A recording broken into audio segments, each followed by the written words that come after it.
الحمد لله إن الحمد لله نحمده ونستعينه ونستغفره ونعوذ بالله من شرور أنفسنا ومن سيئات أعمالنا من يهده الله فلا مضل له ومن يضلل فلا هادي له وأشهد أن لا إله إلا الله وحده لا شريك له وأشهد أن محمدا عبده ورسوله أما بعد فإن أصدق الحديث كتاب الله وأحسن الهدي هدي محمد صلى الله عليه وسلم وشر الأمور محدثاتها وكل محدثة بدعة وكل بدعة ضلالة وكل ضلالة في النار فقد قال الله تعالى في كلامه المجيد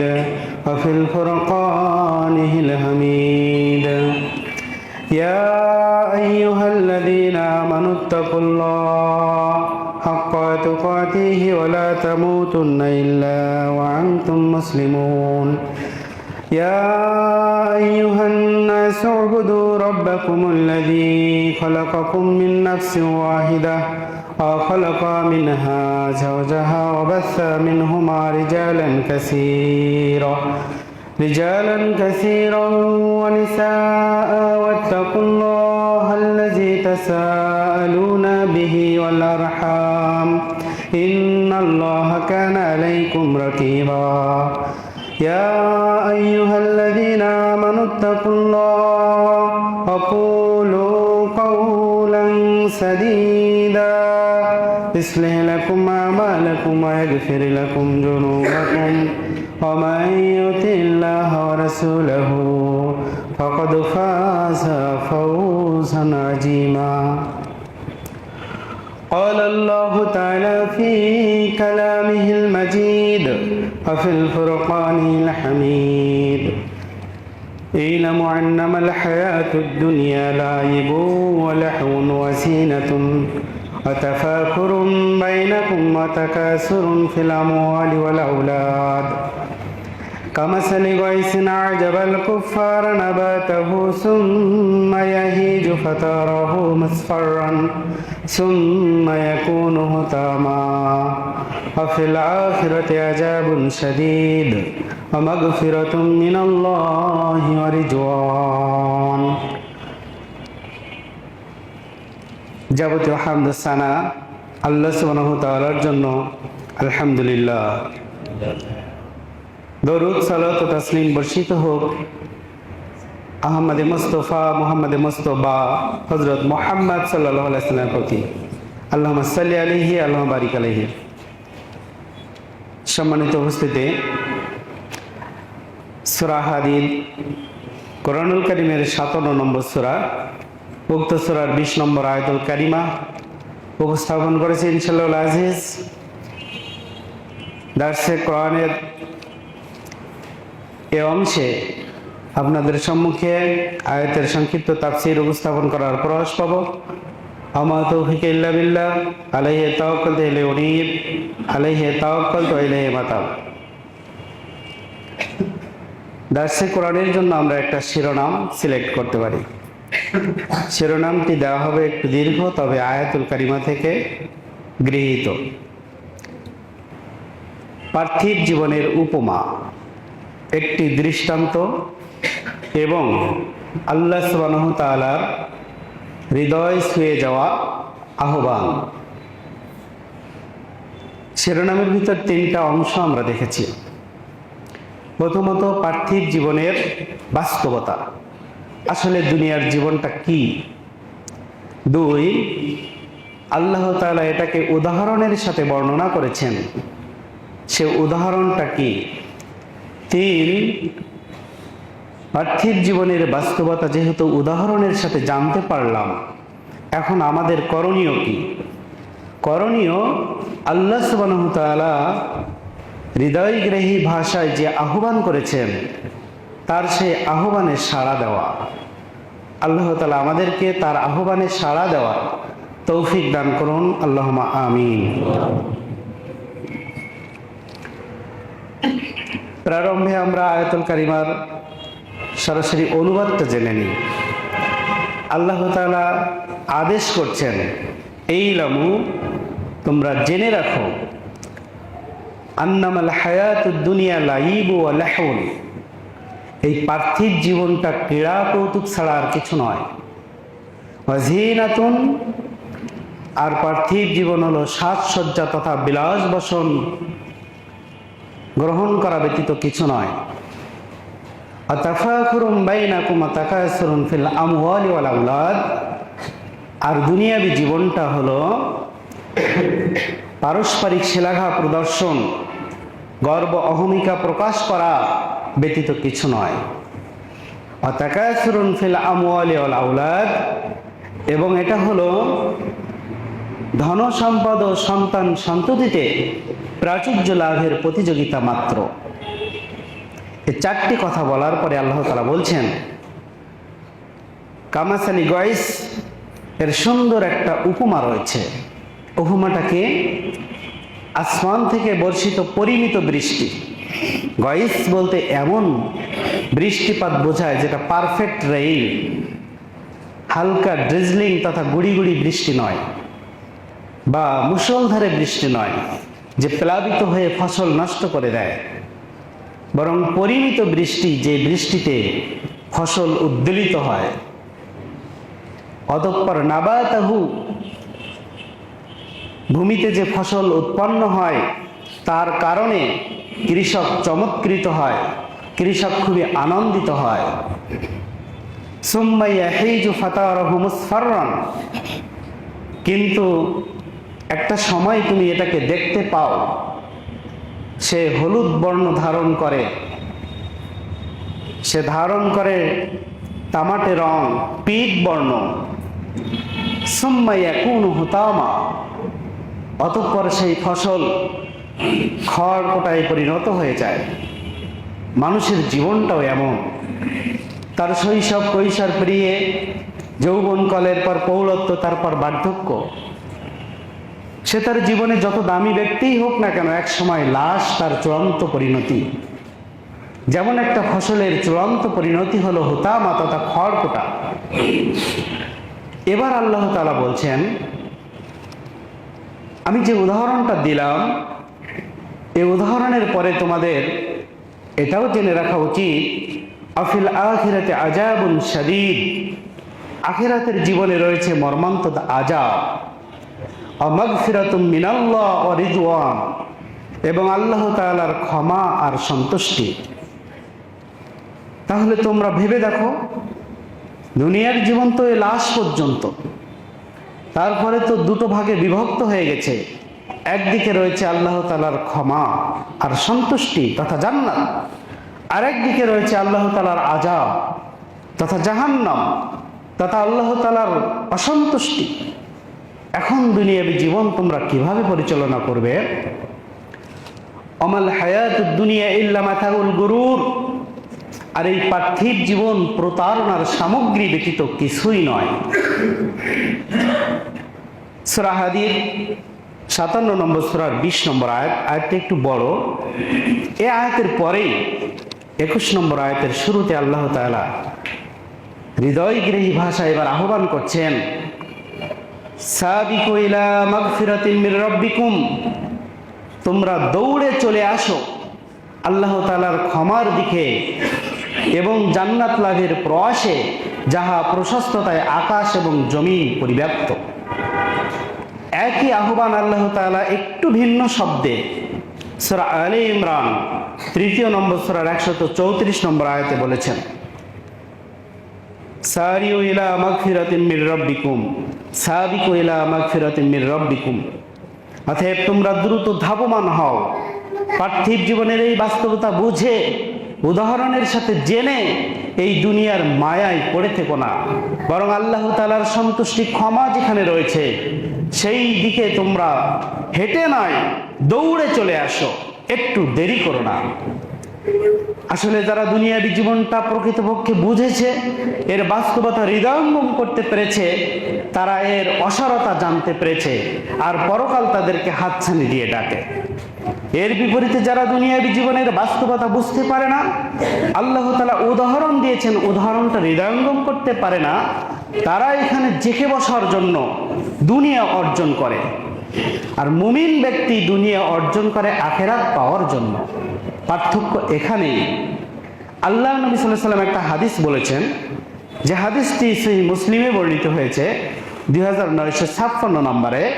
এটা শারহুন নববী তথা ইমাম নববীর মুসলিমের শরহ গ্রন্থের নাম্বার, ইসলামিক ফাউন্ডেশন, এরপর আধুনিক প্রকাশনী ইসলামিক সেন্টার 7000+ নাম্বারে বর্ণনা করেছেন। হাদিসটি মুসলিম সহ তিরমিজি, সুনান ইবনে মাজাহ, এক কথায় সুনানে আরবার 3টি কিতাব সহ প্রায় 20টি কিতাবে উল্লেখ করা হয়েছে, যেটি মিশকাতুল মাসাবিতে 5000+ উল্লেখ করা হয়েছে। আবি হুরায়রা রাদিয়াল্লাহু তাআলা আনহু বলছেন, আমার খুব মনে হয় আবি হুরায়রার এই বর্ণনাটি আমরা জীবন পরিবর্তনের জন্য ছোট্ট একটি হাদিস যথেষ্ট। তিনি বলছেন, ক্বালা রাসূলুল্লাহ সাল্লাল্লাহু আলাইহি ওয়াসাল্লাম, আদ-দুনিয়া সিজনুল মুমিন ওয়া জান্নাতুল কাফির। দুনিয়াবী জীবনটা হলো মুমিনের জন্য কারাগার এবং কাফিরের জন্য জান্নাত স্বরূপ। অনেকের হাদিস মুখস্থ আছে, কিন্তু দেখুন তো একজন সাহাবী হাদিসটা কিভাবে বুঝেছিলেন, আমরা কি সেভাবে বুঝতে পারছি? মিশকাতুল মাসাবির ভাষ্য গ্রন্থ মিরকাতুল মাফাতি 5158 নম্বরে এই হাদিসটা উল্লেখ করা হয়েছে, রেফারেন্স দেওয়া হয়েছে তিরমিজির সুনান তিরমিজির ভাষ্য গ্রন্থ তুহফাতুল আহওয়াজিতে আব্দুল্লাহ ইবনে উমর রাদিয়াল্লাহু তাআলা আনহু থেকে একটা ব্যাখ্যা দেওয়া হয়েছে, সংক্ষিপ্ত, খুব সারগর্ভ ব্যাখ্যা। তিনি বলছেন, আদ-দুনিয়া সিজনুল মুমিন ওয়া জান্নাতুল কাফির। দুনিয়া মুমিনের জন্য কারাগার, কাফিরের জন্য জান্নাত স্বরূপ। কাজেই কোনো মুমিন যখন মারা যায় সে কারা মুক্তি লাভ করে। কি চমকপ্রদ ব্যাখ্যা! ব্যাখ্যা করার জন্য আপনার আমার মাথা ঘামাতে হবে না। হাদিসের কিতাবে সাহাবায়ে কেরাম নবীর মুখ থেকে হাদিস শুনেছেন, ব্যাখ্যা তারাই যা দিয়ে গেছেন যথেষ্ট। পূর্বের আয়াতের সাথে এবার মিল করুন, আপনি যে আল্লাহ তাআলার আহ্বানে সাড়া দিবেন। নবী সাল্লাল্লাহু আলাইহি ওয়াসাল্লামের এই একটা হাদিস যদি আমরা জীবনে গ্রহণ করতে পারি, তাহলে সাড়া দেওয়ার জন্য যথেষ্ট হয়ে যাবে। আদ-দুনিয়া সিজনুল মুমিন ওয়া জান্নাতুল কাফির। দুনিয়া মুমিনের জন্য কারাগার, কাফিরের জন্য জান্নাত স্বরূপ। অর্থাৎ যখন কোনো মুমিন মৃত্যুবরণ করে, তার অর্থ এটা দাঁড়ায় সে কারা মুক্তি লাভ করে। এখন আমরা দুনিয়াবী জীবনে একটু মিলাই, আমরা যারা অনেকে কারাবরণ করেছি, কারাগারে অনেক দিনই ভয় থাকে, তাদের সাথে একটা বন্ধুত্ব তৈরি হয়। যদি সশ্রম কারাদণ্ড হয়, তাহলে সেখানে কিছু আপনার স্মৃতিচিহ্ন আপনি এঁকে আসতে পারেন, হয়তো গাছ রোপণ করেছেন বা যে কোনো কাজ করেছেন। এখন কারাগারের ভিতরের কোনো স্মৃতি, কোনো বন্ধুত্ব আপনার কারামুক্তির ক্ষেত্রে কি বাধা হবে? নিশ্চয়ই হবে না। আপনি যখনই কারামুক্তির ঘোষণা শুনবেন, সব কিছু ছিন্ন করে আপনি চলে আসবেন বাহিরে। আপনি সেখানে থেকেছেন, সেখানে বন্ধুত্ব করেছেন মানুষের সাথে প্রয়োজনের তাগিদে, কিন্তু সেখানে জেকে বসার মানসিকতা নিয়ে অবস্থান করেন নাই। ঠিক অনুরূপভাবে মুমিন ব্যক্তি দুনিয়াবী জীবনে যা কিছু করে শুধুমাত্র পরকালের স্বার্থে করে, এখানে জেকে বসে থাকার জন্য নয়। বিষয়টি আরো বুঝবার জন্য আরেকজন সাহাবীর কথা বলবো, যে হাদিসটা বর্ণনা করেছেন আব্দুল্লাহ ইবনে উমর রাদিয়াল্লাহু তাআলা আনহু। তিনি বলছেন, কুনতু মা রাসূলুল্লাহ সাল্লাল্লাহু আলাইহি ওয়াসাল্লাম ফিল মাজলিস। আমরা একদা মসজিদে নববীতে নবী সাল্লাল্লাহু আলাইহি ওয়াসাল্লামের সাথে একটা মজলিসে উপনীত ছিলাম। এমত অবস্থায় যা রাজুলুম মিনাল আনসার, আনসারীদের মধ্য থেকে একজন সাহাবী তিনি আসলেন। ফাসাল্লাম আলা নবী সাল্লাল্লাহু আলাইহি ওয়াসাল্লাম। অতঃপর তিনি নবী সাল্লাল্লাহু আলাইহি ওয়াসাল্লামকে সালাম জানালেন। তারপর দুটো জিজ্ঞাসা করলেন, বেশি নয়। প্রথম জিজ্ঞাসা করলেন, ইয়া রাসূলুল্লাহ আইয়ুল মুমিনিনা আফজাল। আমরা সবাই মুমিন, এটা বুঝি, তবে আমাদের মধ্যে আফজাল মুমিন কে, বেস্ট মুমিন কে? আমি মুমিন হিসেবে বেস্ট হতে চাই, নবী সাল্লাল্লাহু আলাইহি সাল্লাম সংক্ষিপ্ত জবাব দিলেন, লিমান আহসানা খুলুকাহু, যে তার চরিত্রকে সুন্দর করে তিনি হচ্ছেন ভালো মুমিন। আফজাল মুমিন, সবচেয়ে ভালো মুমিন। দ্বিতীয় তথা সর্বশেষ যে জিজ্ঞাসাটা তিনি করেছিলেন সেটি হলো, ইয়া রাসূলুল্লাহ আইয়ুল মুমিনিনা আকিয়াস, আমরা তো সবাই মুমিন, তো আমাদের মধ্যে আকিয়াস তথা বুদ্ধিমান মুমিনকে, ইন্টেলিজেন্ট মুমিনকে, সবচেয়ে মেধা সম্পন্ন মুমিনকে? নবী সাল্লাল্লাহু আলাইহি সাল্লাম বললেন, লিমান আকসিরু যিকরাল মাউত ওয়া বা'দাহু ইসতি'দাদা উলাইকা আকিয়াস, তোমাদের মধ্যে যে সব সময় মৃত্যুর কথা স্মরণ করে আর মৃত্যুর কথা শুধু স্মরণ করে ক্ষান্ত থাকে না, বরং মৃত্যু পরবর্তী জীবনের জন্য যথাযথ প্রস্তুতি গ্রহণ করে, সেই হলো আকিয়াস তথা বুদ্ধিমান মুমিন। এবার হাদিসের সাথে আমরা মিলিয়ে নিই। আল্লাহর নবী সাল্লাল্লাহু আলাইহি সাল্লাম দুনিয়াবী জীবনকে খেল তামাশার বস্তু হিসেবে উল্লেখ করেছেন, কারাগারের সাথে তুলনা করেছেন। কাজেই বুদ্ধিমান মুমিন তো সেই যে কারা মুক্তির জন্য সর্বদা চেষ্টা করে তথা আখিরাত অর্জনের জন্য চেষ্টা করে, ইহকালীন জীবন থেকে পরকালীন জীবনকে সাজানোর চেষ্টা করে। আল্লাহ তাআলা টনক নড়ানোর জন্য সূরা হাসর 59 নম্বর সূরার 18 নম্বর আয়াতে বলেছেন, অল তানজুর নাফসুম মা কদ্দামাত লিগাদিন, তোমাদের প্রত্যেকের ভেবে দেখা উচিত পরবর্তী জীবনের জন্য সে আগাম কি পাঠিয়েছে। আমরা যারা দুনিয়ায় শত শত বিঘা জমি ক্রয় করেছি, তারা আমরা একটু ভেবে দেখি, এটা তো ইহকালীন জীবনের জন্য, পরকালীন জীবনের জন্য আমি কি 1 বিঘাও ক্রয় করেছি? যদি ইয়েস তো আলহামদুলিল্লাহ, আর যদি উত্তর না আসে তাহলে ভেবে দেখা উচিত, আবার একটু ভেবে দেখা উচিত আমি কোন পথে চলছি, আমি কি করছি। যারা আমরা 2-1 বিঘা জমি ক্রয় করেছি দুনিয়াবী জীবনে স্বাচ্ছন্দ্যে থাকার জন্য, এ আয়াত তার ক্ষেত্রেও প্রযোজ্য। তিনিও ভেবে দেখুন, পরকালীন জীবনের জন্য 2-1 শতক কি আমরা ক্রয় করতে পেরেছি? আল্লাহর ঘর, মসজিদ, মাদ্রাসা বা যে কোনো দিনী কল্যাণমূলক কাজে কি আমাদের এরকম পার্টিসিপেশন রয়েছে? যদি থাকে আলহামদুলিল্লাহ, না থাকে তাহলে আবার আমাদের রুটিন নতুন করে শুরু করতে হবে। আমরা এইভাবে আলোচনাটা দীর্ঘায়িত করব না, তবে আরেকটা হাদিসের একটু উল্লেখ করতে চাই।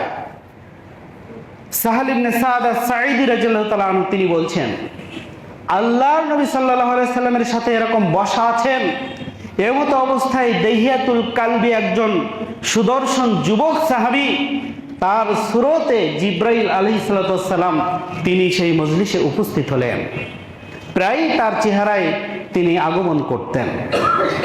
দিন শেখানোর জন্য এভাবে মজলিসে এসে জিজ্ঞাসা করতেন, আবার নসিহত করতেন। এদিন জিজ্ঞাসা করছেন, তিনি আসার পরে নবী সাল্লাল্লাহু আলাইহি সাল্লামকে 2 বার নাম ধরে অ্যাড্রেস করলেন, ইয়া মুহাম্মদ, ইয়া মুহাম্মদ। ডাকার পরে তিনি 3টা নসিহত করলেন। বাক্য 3টা ছোট ছোট, তবে অত্যন্ত সারগর্ভ।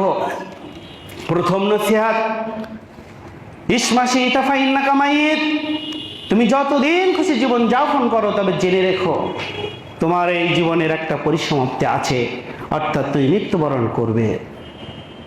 হায়াত কম বেশি সেটা ভিন্ন কথা, চূড়ান্ত পরিণতি মৃত্যু, এটা বাস্তব, মৃত্যু হবে।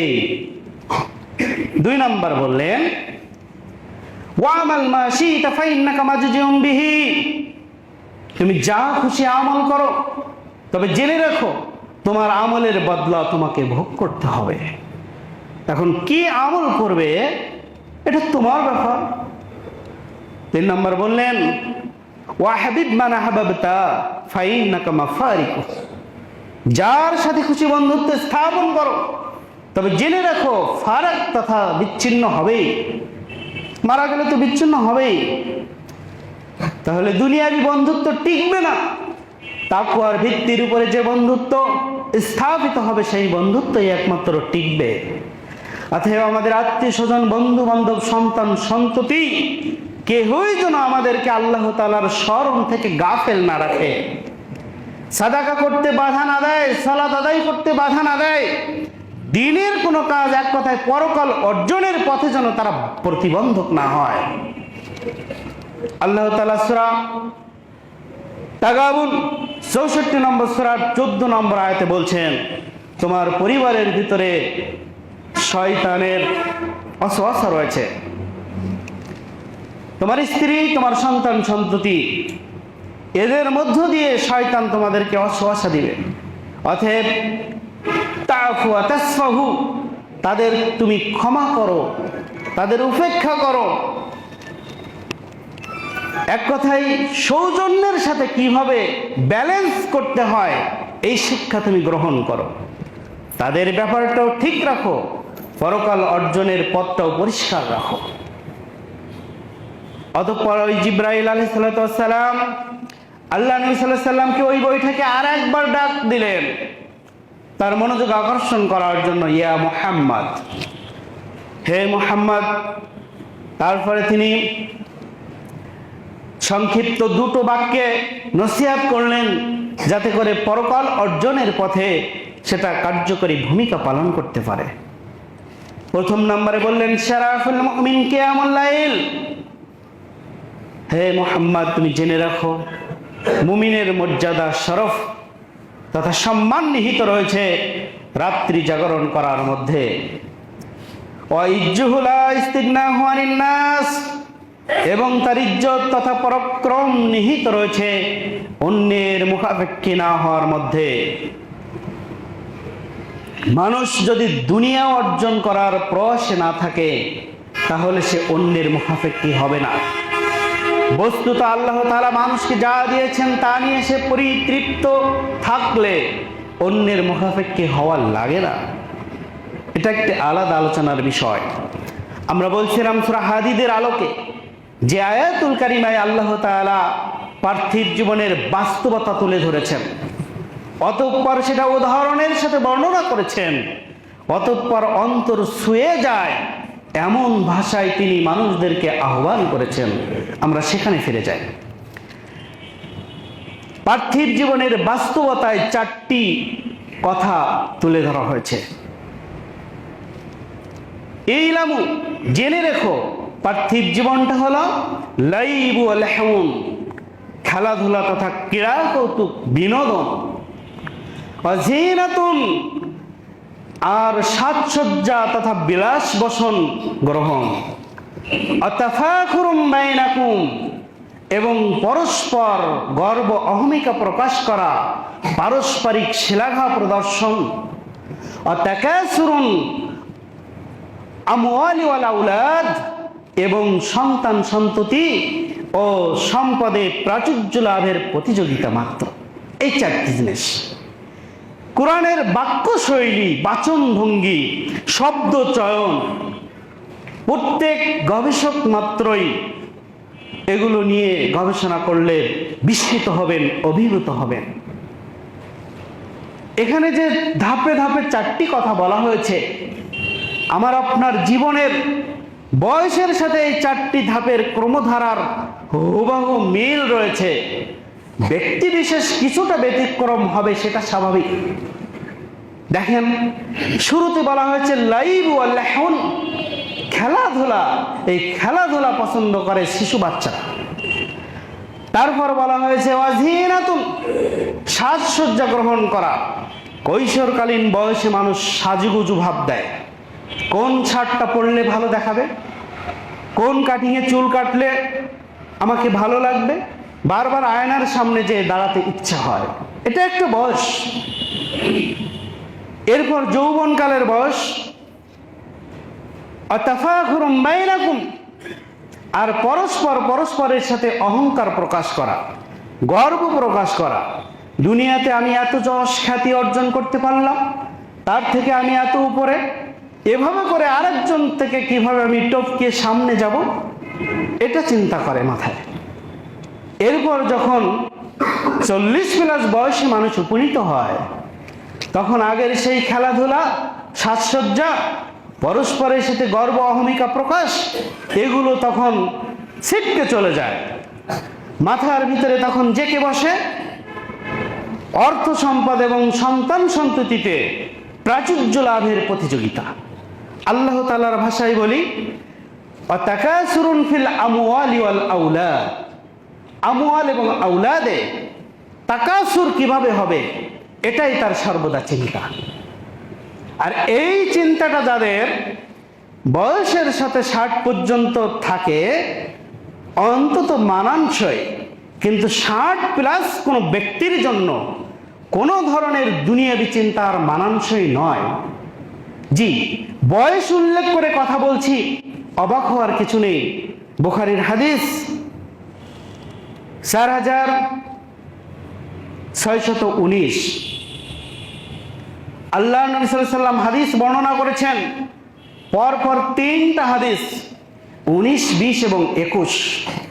19টা পরে বলি, 20টা আগে বলি। আল্লাহ নবী সাল্লাল্লাহু আলাইহি ওয়াসাল্লাম বলছেন, ওয়াতাশিব্বু মিনহু ইসনাতান ইয়াহরুমু ইবনু আদম, আদম সন্তান বার্ধক্যে জীর্ণ হয়, বয়সের ভারে নুয়ে পড়ে, কিন্তু তার ভেতরকার দুটো জিনিস শিববুন তথা যৌবন প্রাপ্ত হয়, মাথা চাড়া দিয়ে ওঠে। হয় কি এরকম? বয়সের ভারে নুয়ে পড়েছে তো দৃষ্টিশক্তি ক্ষীণ হয়ে এসেছে, বুধ শক্তি এটাও দুর্বল হয়, বাহু শক্তি দমে যায়।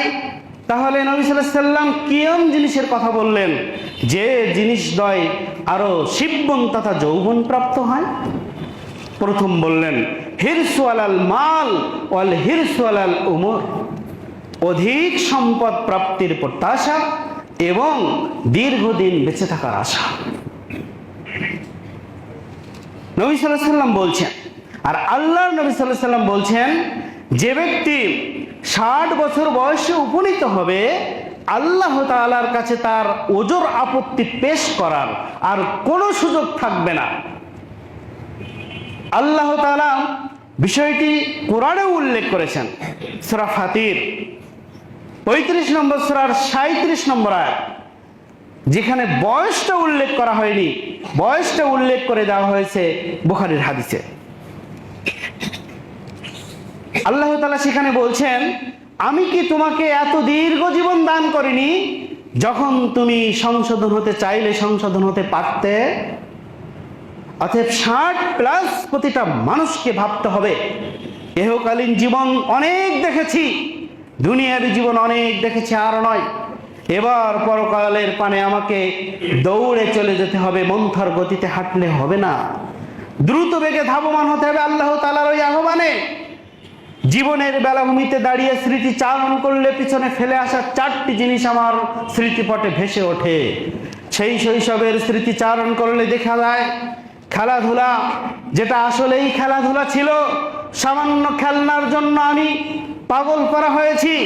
আজকের স্মৃতিচারণে নিজেই হাসি পায়, ব্যাপারটা এমন ছিল, এত সিরিয়াসভাবে আমি নিয়েছিলাম, ওটা তো আসলে তুচ্ছ জিনিস ছিল, ওটা তো একটা খেলনা ছিল মাত্র, কেন আমি তার জন্য ক্রন্দন করেছি, এত মাতোয়ারা হয়েছিলাম। কিন্তু ওই সময়ে জীবনের একমাত্র লক্ষ্য কিন্তু খেলনাই ছিল। এরপর যখন কৈশোরকালীন সময় আমরা স্মৃতিচারণ করি, আমাদের হৃদয় পটে সেটা ভেসে ওঠে। ওই সময়ে একটু জিনাত, আল্লাহর ভাষা, সাজসজ্জা গ্রহণ করা, বিলাস বসনের ভিতরে ডুবে থাকা, আয়নার সামনে বারবার দাঁড়িয়ে নিজেকে দেখা, এক কথায় সৌন্দর্যের পূজারী হওয়া, এটা খুবই আকর্ষণ করত। গোটা দুনিয়াটা মনে হতো এর ভিতরে সীমাবদ্ধ, এটাই যেন জীবন। নিজেকে সুন্দর করে আরেকজনের সামনে পরিপাটি করে তুলে ধরাটাই মনে হতো জীবন। আজকের নিজেই সেটাকে তুচ্ছ মনে করছি। অতঃপর 20 থেকে 40 বছর যৌবনকালীন সময়ের দিকে পরস্পরের সাথে প্রতিযোগিতা দিয়ে চলার দিকে স্মৃতিচারণ করলেও আজকের এই জীবনের পড়ন্ত বেলায় বড় সেটাকে সংকীর্ণ মনে হয়। আল্লাহর দুনিয়া অনেক প্রশস্ত, কেন যে আমি মানুষের সাথে এরকম দম্ভ ভরে চলাফেরা করতাম, কেন যে আমি তার সাথে প্রতিযোগিতা করতাম? প্রতিযোগিতার তো আসলে কিছু নেই। জীবনে আমরা যে প্রতিযোগিতা করি এর একটা উদাহরণ দিলে এমনটা বলা যায়, রোডে আমরা যে ওভারটেক করি, একজন আরেকজনকে ওভারটেক করে চলে যায়, জীবনের প্রতিযোগিতা ঠিক এরকম তুচ্ছ, একেবারেই তুচ্ছ বস্তু। আপনি কাকে ওভারটেক করছেন? রোডে আপনার সামনে আরেকজন তো আছেই, আপনি তাকে ওভারটেক করছেন, তার সামনে তো আরেকজন আছেই। এভাবে শুধুমাত্র পারস্পরিক শিলাঘাত, আমার সাথে যে রয়েছে তার সাথে একটু যুদ্ধ, প্রতিযোগিতার যুদ্ধ, এটা একেবারেই তুচ্ছ বস্তু।